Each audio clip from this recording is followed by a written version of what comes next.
And I was taken by his warm smile and his large hands, just a great handshake and great eye contact. And I thought, boy, he's going to be one easy professor. Talk about a wrong first impression. One of my favorite guys at the school while I was here is a man named Bill Bell. Bill and Ralph Alexander and I studied together almost every day as we prepared for class. And Bill came up with a great nickname. Profs get nicknames that they never hear about. And Bill used to say, we got to get ready for this exam. Tuffy Toussaint is giving this exam, remember. I remember another prof we had that had the habit of saying, this serves to indicate the fact. And one guy kept a record of it in one class. He said it 19 times in one lecture. This serves to indicate the fact, and this serves to indicate the... We got to where we called him St. John the Indicator. It was another nickname. Dr. Toussaint was tough. It was a good nickname. We had a classmate named Rod who said to me on one occasion, you got to watch out for Toussaint. He has kind of a mean streak. He said it came out in him the other day when I had flunked another exam. He pulled me aside and he said, now, Rod, the last thing I want to do is fail you, but it's still on my list. That's a tough thing to say to a student. I was struggling my way through what we got to call rabid Greek reading, and we were facing a pretty tough quiz. And to prepare us for the quiz, Dr. Toussaint decided he would ask the class a number of different questions just to see how well prepared we were, and he chose me for one of his choice questions that I'm not sure Jesus could have answered when he... So I took a stab at it, and I knew I was wrong, but I had the audacity to say when I finished with my palaver, Dr. Toussaint, you agree with me, right? He said, Chuck, if I agreed with you, we'd both be wrong.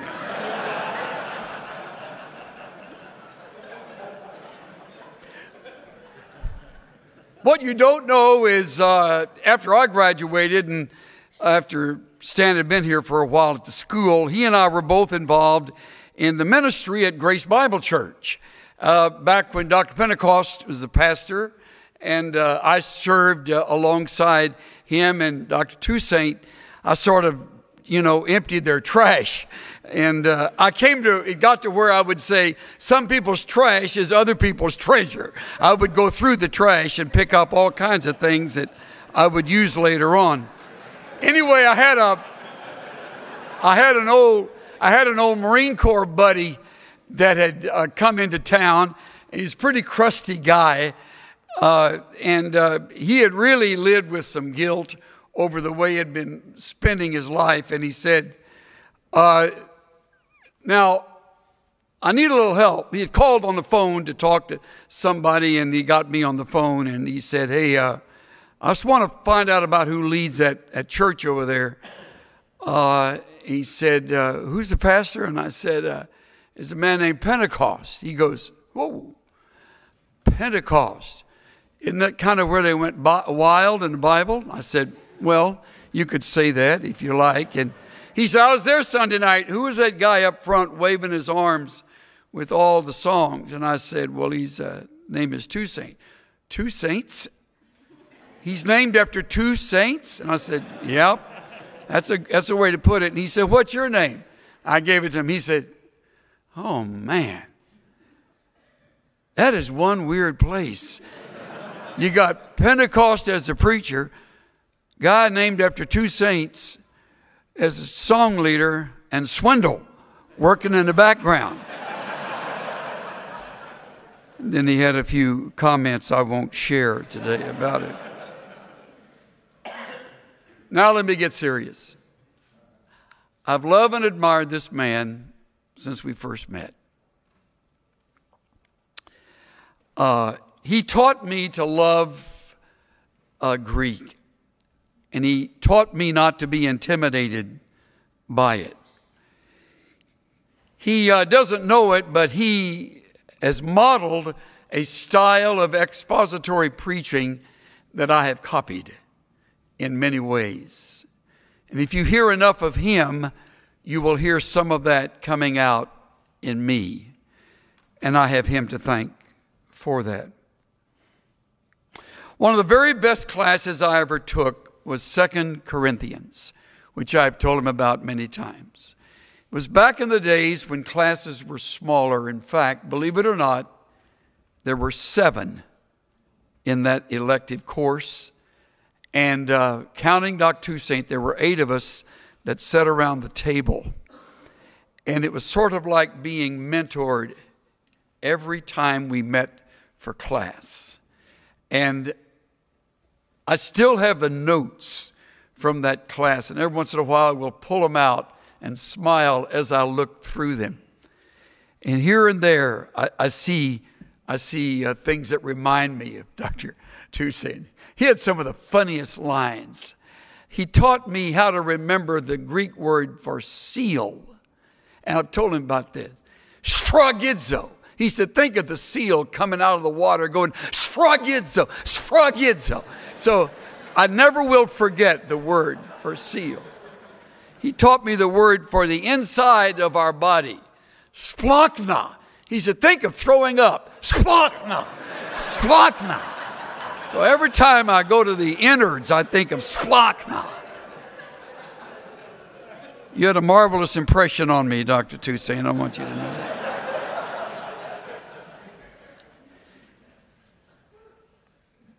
My role is like no one else's in this room. I serve as the pastor of a church he and Maxine attend. Just pause and take that in for a few moments. The guy who taught me what I know, and if that isn't enough, sitting across the room from him is Howie Hendricks and Jean. They are right there, watching every move, listening to every word. No one is a more faithful note taker than Stan Toussaint. Can you imagine that? Taking notes when I preach. Now, I've never read what he was writing.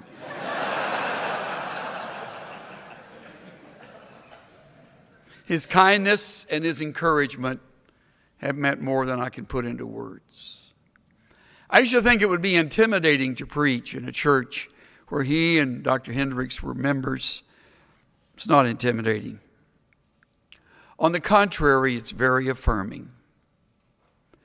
And I hope when you reach that age and you have accomplished even half of what he's accomplished, you will remain that teachable and that gracious. It's a remarkable thing to witness that from one week to the next. I feared when I heard he was going to leave the seminary that he might be, for some reason, no longer teaching our largest adult fellowship, called the Marathon class. That's the class of mainly senior citizens. They're the ornery people in the church. And I'm always glad that Stan Toussaint is there to shepherd them and to help them correct their attitude. So thank you for that, Dr. Toussaint. Seriously, he is absolutely adored by those more than 200 people. And if we had the room big enough, it would be 300 and 400 and 500. All these years, I have watched him far more closely than he's watched me. And I have never once been disappointed. I can't say that about most people. I have a pastor friend who keeps a small black book of those who have failed in ministry. And he was preaching here in this seminary pulpit on one occasion. I was sitting where you're sitting. And he said, this morning I entered name number 42 of those who have failed and fallen since graduating from our school. It may seem like a grim exercise for you, but it was a reminder to me that it is not automatic that anyone finishes well. And I can say to you in all sincerity, if you're not careful, you won't.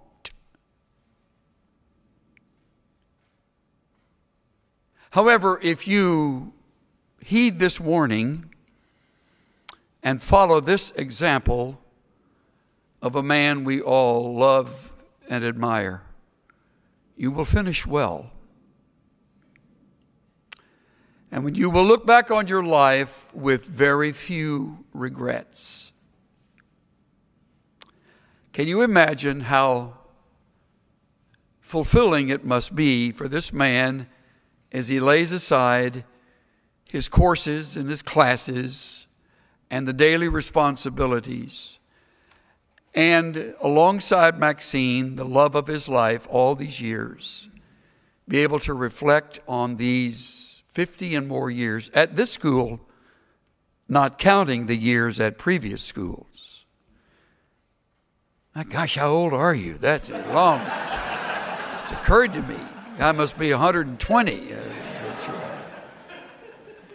No, we got him while he was still young. And just imagine the joy that is his every evening to think before he turns in of the lives he's invested in. That's how great is that. Paul, no doubt, when his beard was white and his hair was long and unkempt, came to the end of his days. It didn't happen for him at a seminary. It happened in a dungeon. It was all behind him by now. No money, no prestige, no comfort, no warmth, no bed, no companionship except for that ever-present Dr. Luke who was there to care for him till he died. Only his memories, only his reflections. He would no longer found another church. He would not write another letter. He was facing the inevitable. He could almost hear the boots of Roman soldiers above him as they would make their way to the dungeon to march him off and sever his head from his body. After all he had done, this was the thanks the world gave him. And even those who once followed him and loved him and believed in him had for the most part forsaken him. Who wants to be the friend of a prisoner about to be executed? All alone, under torchlight, he writes his last words. And I challenge you to place 2 Timothy 4 in a very special category of your mind. Handle it with great care. Don't play with that text.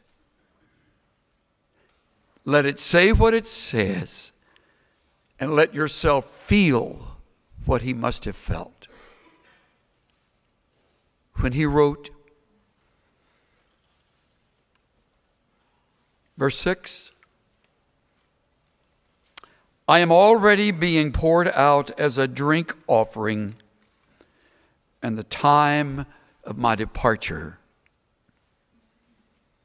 has come. Two beautiful word pictures. I'll not be pedantic here, simply say the first is a picture of a sacrifice being poured out. When lamb's blood would be poured at the base of an altar, It was the ultimate picture of sacrifice. Paul uses it another time in Philippians 2:17 as he refers to his work with them as being the pouring out of an offering. But here it's the real deal. It's being poured out. It's not a statement of immediacy, it's a statement of certainty. He doesn't know when he will die. He knows that he will. It's only a matter of time, maybe days, maybe hours. He may not be able even to finish the letter. The time of his departure had come. Moving word, it's a hapaxlegomena, and it's used for the releasing of a boat from a harbor or the breaking of camp as soldiers move on to their deployment in warfare. In this case, it's a departure from this world. He's leaving. He'll never be back. He's made his investment, and his life has come to this great benediction. He's leaving it in the hands of a younger man. How much Timothy must have meant to Paul. How Timothy's style must have been shaped by Paul. All the way through this letter until you get to these verses, it's you, Timothy, you. Always second person singular. You now. But you, however, you. Others have failed, but you won't fail. You, however, now I. There's a sudden change to the first person singular, and from this point on, 25 times he refers to his life. Very unlike Paul.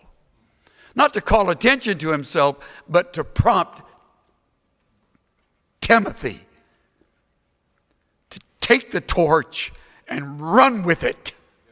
Run with passion. Run with purity. So that the truth does not get lost amid the times that were coming. And the letter is full of those kind of times.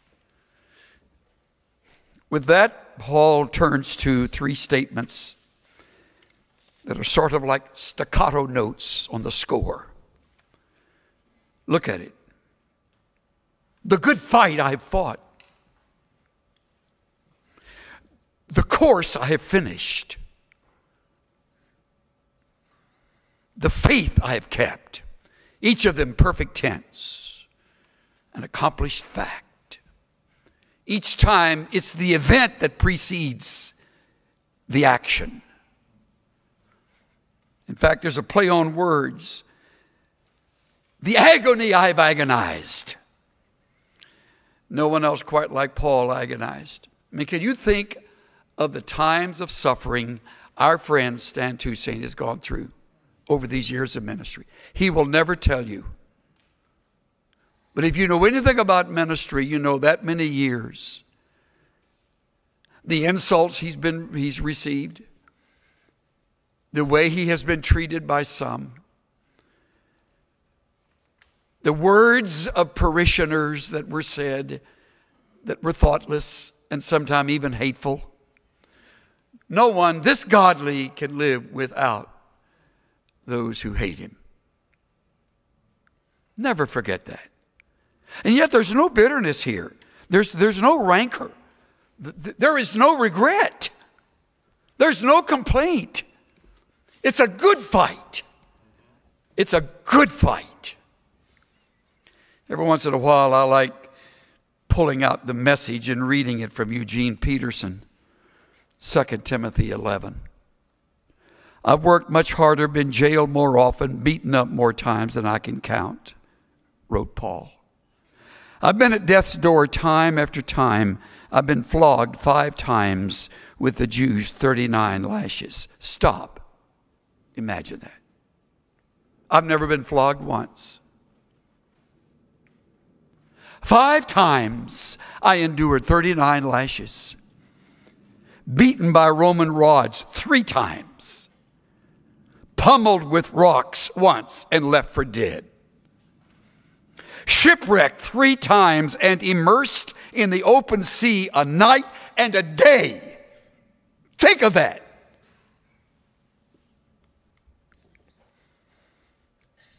In hard traveling year in and year out, I've had to ford rivers and fend off robbers and struggle with friends and struggle with foes.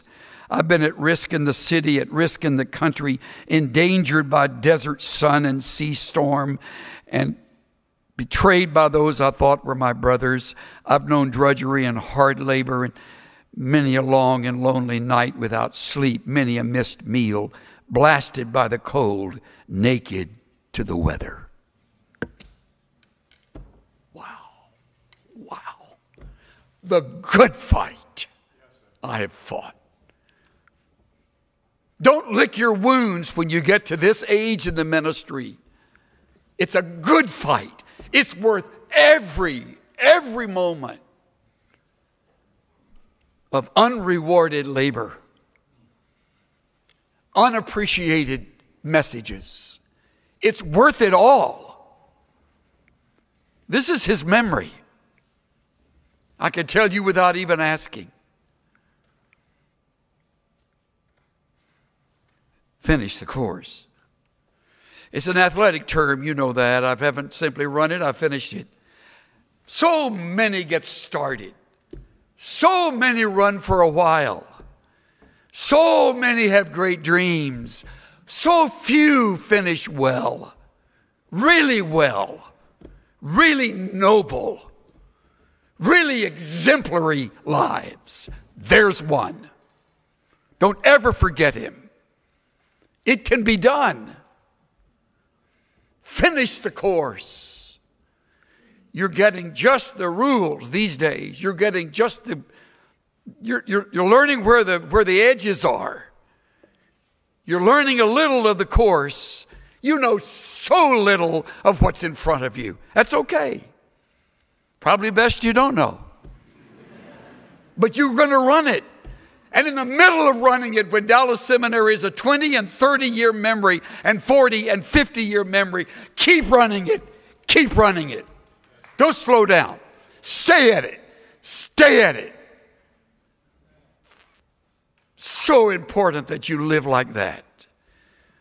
More than you realize, you are someone's hero simply because you represent Christ in whatever may be your career. Counseling, preaching, teaching, missionary service, whatever. There are those that just hang on your model.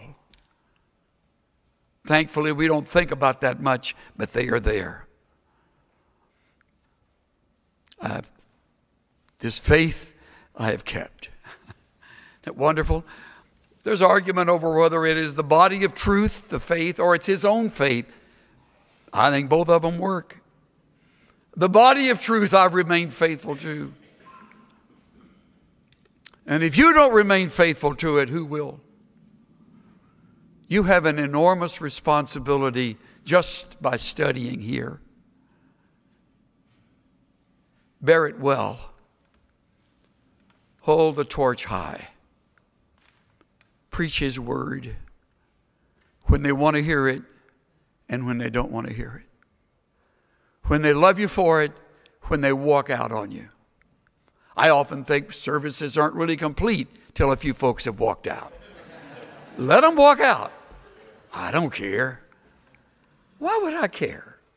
It's not about them anyway. It's about God and his word. Sometimes it is so convicting they can't bear staying. And as my wife, who's so practical, said, sometime, honey, they simply have to go to the bathroom. So don't take it so personally.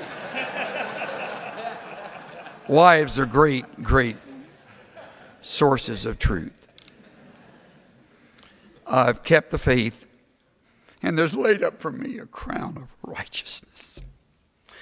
Can you imagine the rewards? I can't. And I'm so grateful that I've had just a little bit of my life connected to a whole lot of his.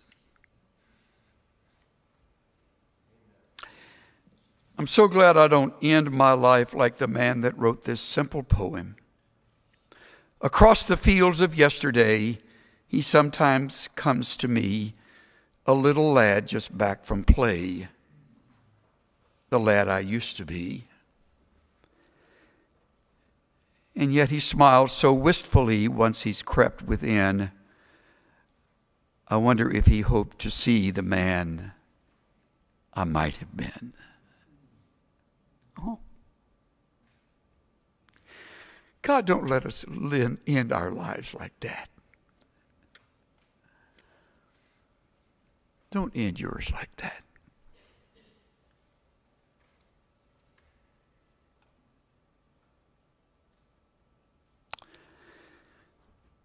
Our Father, we thank you for many things today. Among them, we thank you for those faithful men and women who have lived the life, who have walked the talk, who have modeled the message, not one of them perfect, all of them far from that. But people who have impacted us in such a way, we will never be quite the same. Thank you for this man who may leave our ranks, but certainly stays and stands strong in yours. Who may no longer teach classes at this school on a regular basis, but will continue to teach with his life and through his ministry that reaches out across the street and across the states and across the seas. May this faithful man be magnificently rewarded for a job well done. Thankfully, you are one who never will forget. And one day he will be honored as he should be. In the name of Jesus, I pray. Everybody said, why don't you join with me and let's thank Dr. Toussaint and Mrs. Toussaint for a life well lived. Will you do that?